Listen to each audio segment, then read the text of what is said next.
अब आपको सीधे ले चलते हैं, पीएम नरेंद्र मोदी का संबोधन इस वक्त जारी है। अन्य महानुभाव, देवी और सज्जनों, आज का ये आयोजन साइंस से जुड़ा है, लेकिन मैं सबसे पहले क्रिकेट में भारत की शानदार जीत की बात करूंगा।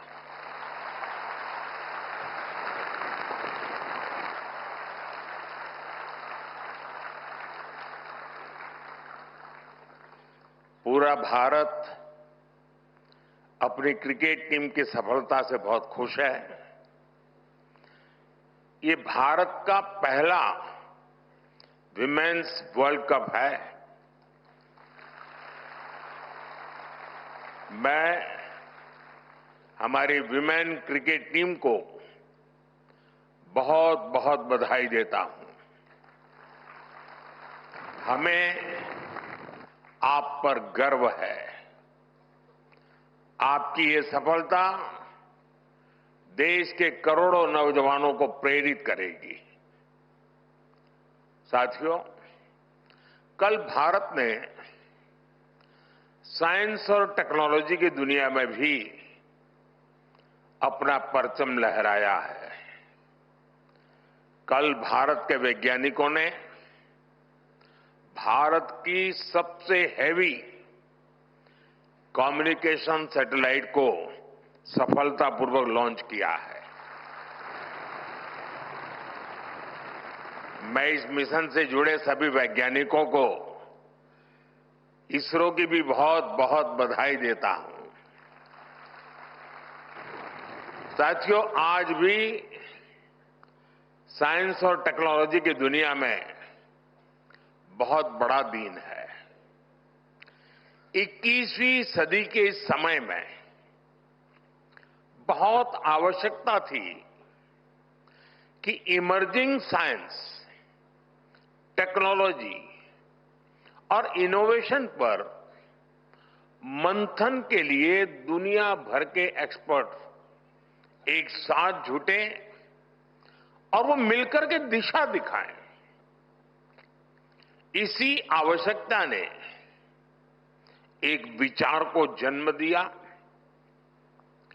और इसी विचार से इस कॉन्क्लेव का विजन बना।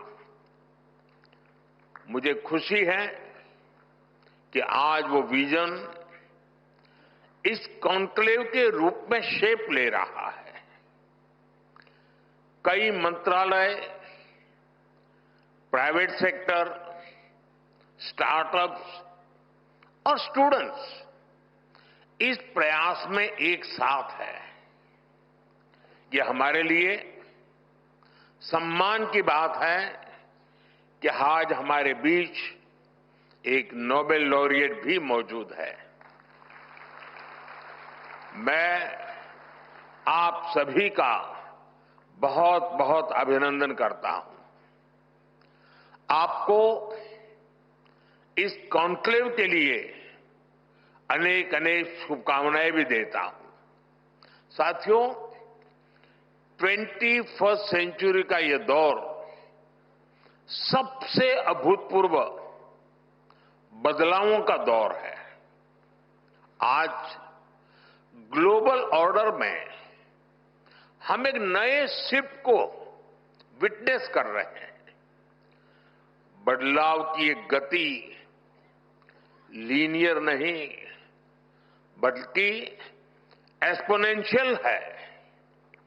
इस सोच के साथ आज भारत इमर्जिंग साइंस, टेक्नोलॉजी और इनोवेशन से जुड़े इन सभी एस्पेक्ट को आगे बढ़ा रहा है, उस पर निरंतर फोकस कर रहा है। अब जैसे एक उदाहरण है रिसर्च फंडिंग का। आप सब जय जवान जय किसान के विजन से लंबे अरसे से परिचित रहे हैं। रिसर्च और फोकस करते हुए हमने उसमें जय विज्ञान और जय अनुसंधान भी जोड़ा है।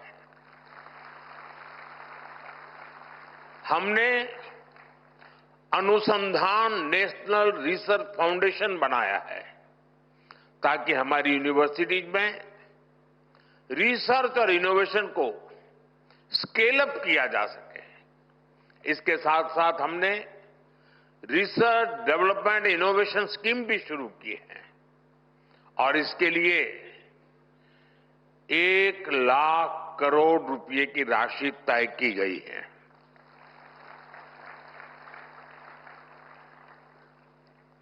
आपको लगता होगा 1,00,000 करोड़ मोदी के पास रहने वाला है, इसलिए ताली नहीं बजा रहे हो।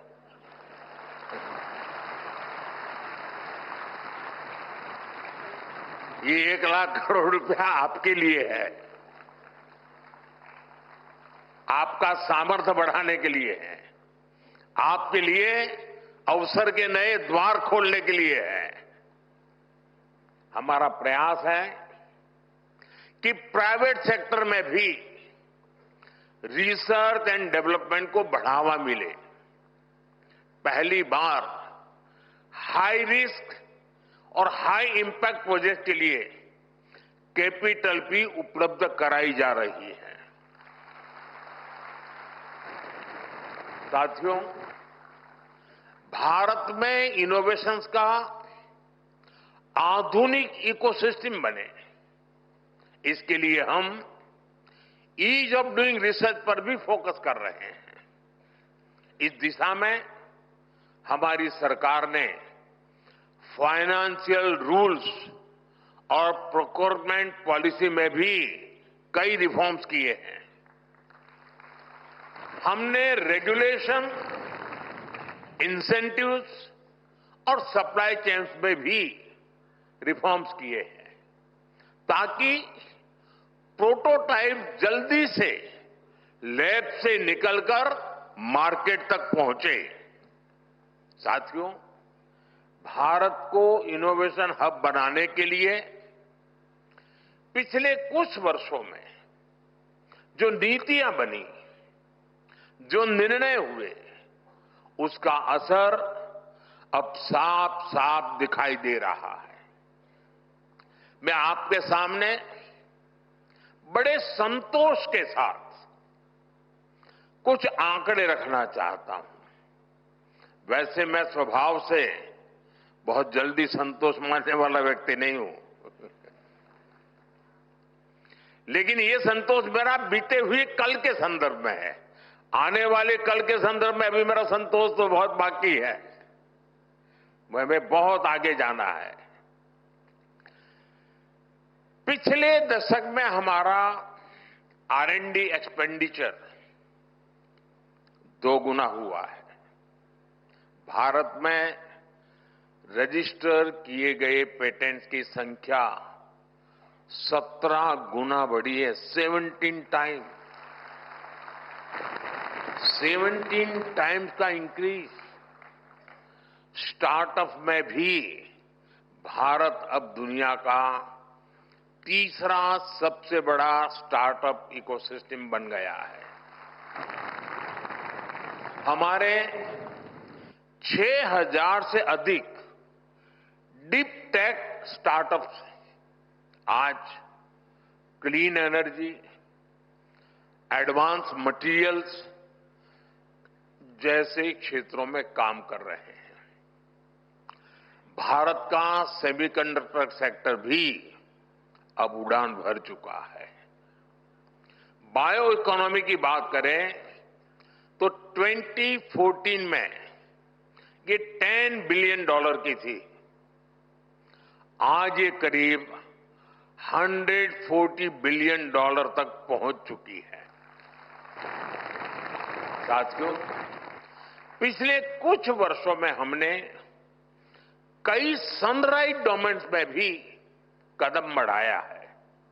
Green hydrogen, quantum computing, deep sea research, critical minerals, इन सभी डोमेन्स में भारत ने अपनी प्रॉमिसिंग प्रेजेंस दर्ज करा दी है।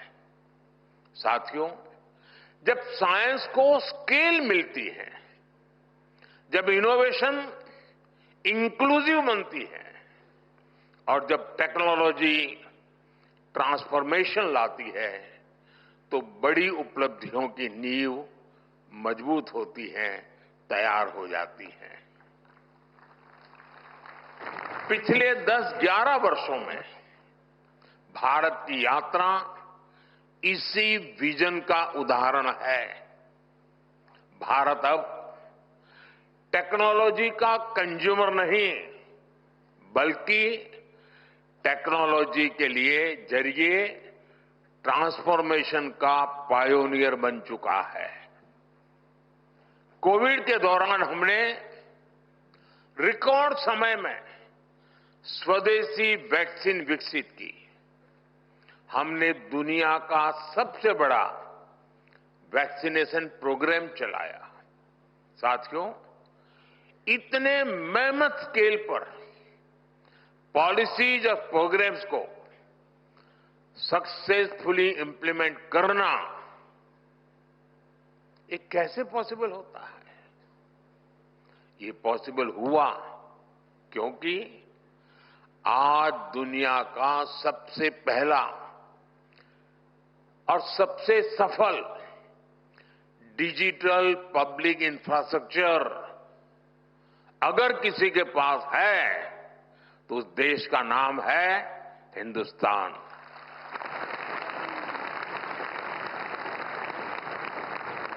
हमने 2 लाख ग्राम पंचायतों को ऑप्टिकल फाइबर से जोड़ा है। मोबाइल डेटा को डेमोक्रेटाइज किया है। साथियों, बीते वर्षों में अगर हमारा स्पेस प्रोग्राम चांद और मंगल तक पहुंचा तो साथ ही हमने अपने किसानों, मछुआरों को स्पेस साइंस के लाभ से भी जोड़ा। और निश्चित तौर पर इन सभी उपलब्धियों के पीछे आप सबका योगदान है।